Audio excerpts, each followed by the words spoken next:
This video tip is all about an easy way to repair a worn wood floor.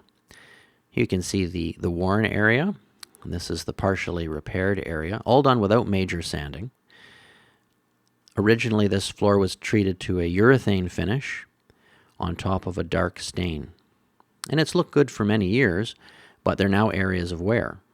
That light pine underneath is showing through, and it looks pretty ratty. You can see the same thing here.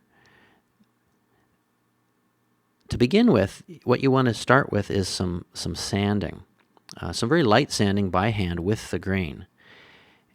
I like to use 180 or maybe 120 grit sandpaper in the direction of the grain in order to remove loose bits of finish and to clean up any areas of bare wood that show through and remove the dirt.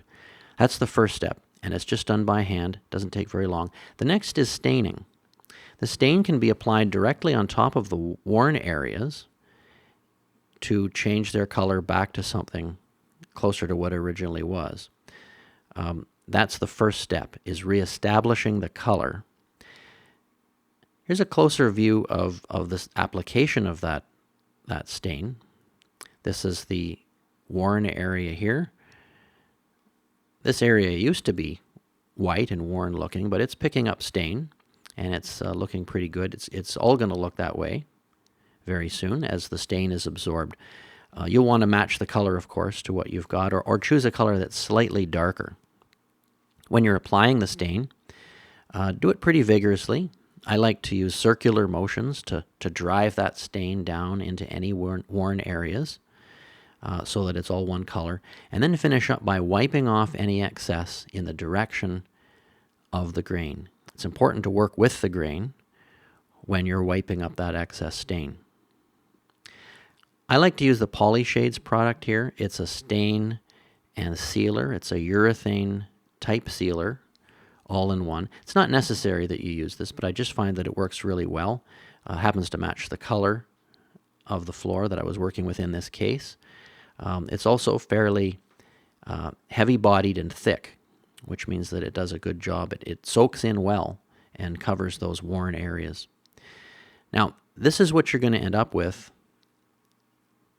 after you've dealt with those light areas. The light areas now become dark, and so do the joints between boards. The dents are also made dark. What it really does is it changes the bad and ratty look of the light-colored distress into something that looks good and antique and kind of rustic in a way. The difference is really remarkable when you see it in real life. Now, this surface hasn't been coated, so you're still seeing some scratch marks here. But 2 or 3 coats of urethane on top of the restained surface really makes it look quite good and quite attractive, with no major sanding and disruption and a whole lot less hassle than a regular conventional refinishing operation.